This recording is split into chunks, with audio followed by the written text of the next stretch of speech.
Alright, what's up, gang? Now, I know I've done this for my past 3 videos. I gotta say again, just how, I can't even describe how grateful I am for the support on the J-Slap video. I got it on camera yesterday whenever that video hit 300 views. The J-Slap video's at 3! And now it's at over 1,200, and it's not even slowing down. I cannot, it's hard for me to put it into words how much that means to me, that a video that I made is doing that well, and people are agreeing with my points, and maybe even there's a chance that J-Slap might even see that video, which is just, I could go on and on, but I just need to thank you guys so much for that. And because of the success of that video, I've decided I want to talk about another topic that means a lot more to me than it should. So if you guys know commentary, and you guys have been on YouTube for a while, and have been watching commentary for a while, then you no doubt know the YouTuber Scrubby, or Scrubs, or Scrubby, or Project Ryan. He had so many different things, but now Scrubby's special because there's a lot of YouTubers that do a similar type of content to him, and my content similar to him, but Scrubby almost revived that. So in 2016, 2017, there was Leafy is here and iDubbbz. Those are the 2 big commentators. But then about a year later, Leafy just completely stopped making videos. He gave up on YouTube, and then that's where Scrubby took over his crown, you know? Scrubby started from nothing, and he got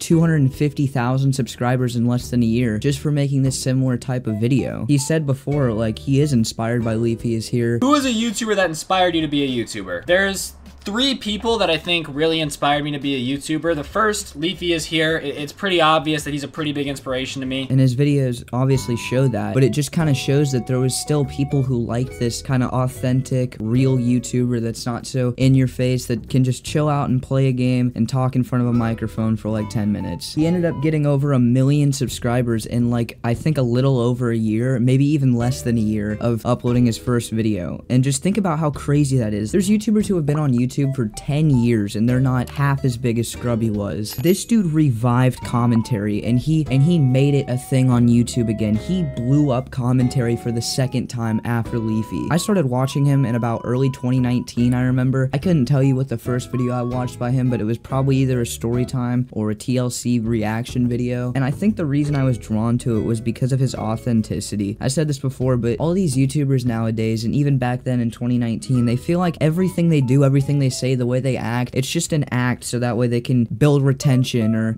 look better in YouTube so they can get more AdSense or build their CPM. And here's Scrubby is just a guy talking in front of a camera while playing CSGO. And he was really funny. So it was just so easy to kind of put on his videos and just chill out after a long day of 4th grade and just relax. And that's not something you can say about a lot of YouTubers, especially back then when there really wasn't anybody doing this style of video. I loved his videos so much, I can't understate this. Scrubby is my biggest inspiration for making YouTube videos because it was just so, it's hard to describe, but there's just something so inviting and something so peaceful about his style of videos that just makes them addicting to watch and just so easy to just throw on, and you don't even have to put them in the background. You could just watch the gameplay and still have a great time. Every single day after school, I would go home and watch his story time on his Scrubs channel, and if he did upload on his main channel that day, which he didn't upload every day, I would go watch that too. I would literally watch everything this guy would make. I was inspired by him so much. Some of the games that I play today, years after discovering him, are games that I saw in his videos that he was playing. Well, now I wouldn't be doing Scrubby justice if I didn't talk about the Karen saga. And this saga was so big and so revolutionary for his channel. It blew him up another 1 million. And I'm not even exaggerating whenever I say this. For those of you who don't know, Scrubby basically had this neighbor who was the biggest Karen bitch in the world you could possibly imagine, and she would go and complain all the time. I'm gonna be honest with you, looking back on these videos, it's kind of hard for me to fully trust that these stories are real, just because of how insane they are, and also that this dude has apparently uploaded 1,000 story times on this channel, and how many interesting stories do you possibly have in your lifetime? But that doesn't take away from the fun of watching the videos. It's just something I wanted to point out. But whether they were fake or not, these videos still blew him up. These videos were the biggest videos videos he ever made ever. It was the biggest thing he ever did. And all it was just him playing CSGO Surf for 20 minutes, talking in front of a microphone about his bitch neighbor and uploading it to YouTube. And there was something so perfect about that you just can't get in modern day YouTube. Now great, so Scrubby's this YouTuber that makes videos on this neighbor that he has and makes some story times, maybe talks about TLC. But you know, you can only stay relevant for so long doing something like that. And what set him apart even more was that a little bit later, around 2020, late 2019, he started editing his videos more. He started doing face cam videos, and it set him apart even more. It made his videos more engaging, more fun to watch, more interesting to look at. His videos had like this special vibe to them that wasn't captured in any other video you could watch, and I can't understate this. Now, unfortunately, Scrubby has since gone and unlisted a lot of his videos on his main channel, so the only footage I can show of these videos is re-uploaded versions.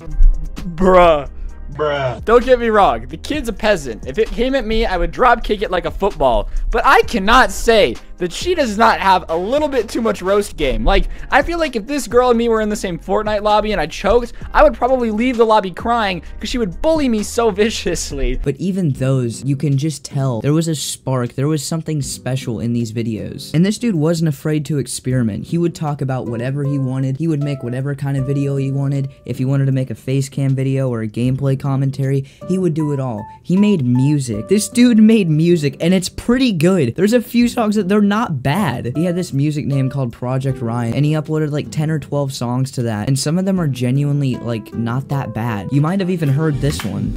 Nice rack in her ass Brazilian, just turned 21, but my bank's a million. Swear I'm a little drunk, but it's a hell of a feeling. Got so damn high that I'm touching the ceiling, yeah. Now, Scrubby was so big, and I can't fully put it in perspective in this video how many people he inspired, but if there's a gameplay commentary channel that you watch today, or even just a commentary channel that you watch today, there is a very, very good chance that they were inspired by Scrubby. The only one I can point out that I know for sure wasn't was Optimus, and the only reason why I think that is because Optimus uploaded way before then. Every single other commentary YouTuber that's even a little bit relevant today was 100% inspired in some way by Scrubby. Now, Scrubby in his 1 million subscriber special made a comment that really didn't age well. We did 1 million in a year. It takes YouTubers a lot of years to get here, which just means in a few years, I'm probably going to be washed up in LA doing cocaine with Jake Paul. And unfortunately, that's what we have to talk about now, because all good things must come to an end. Scrubby got a lot of his fame very quick and very young. This dude went from nothing to something in less than a year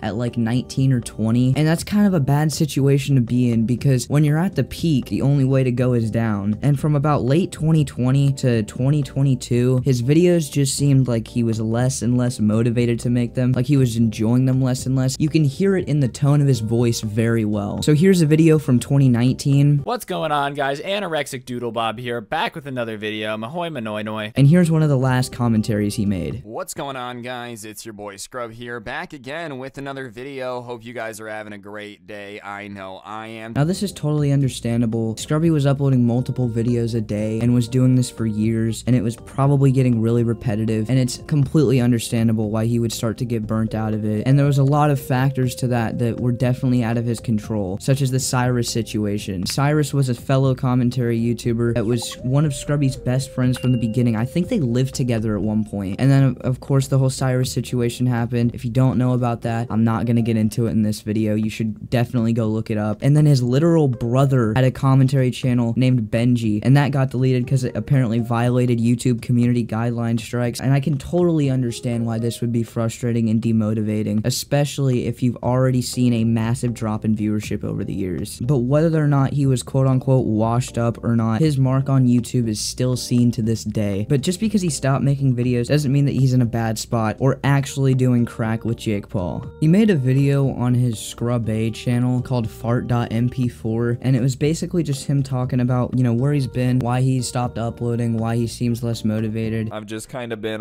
hanging out, focusing a little bit more on living life in real life. You know, I spent a lot of time online, but I've just been trying to like go outside and do things that I kind of didn't do for a while. Like, embarrassing, I just didn't really go outside a lot for a long time. And he talks about it, and he's really just saying, you know, he's just living life. He's just not as focused on YouTube, and he's just enjoying living life and being a person after grinding on YouTube and being eternally inside for as long as he was. But probably probably the last thing we'll ever hear from Scrubby is a comment on his latest video on his Scrubs channel, and it says, "Hey guys, just wanted to let you know I don't think I'll be posting anymore.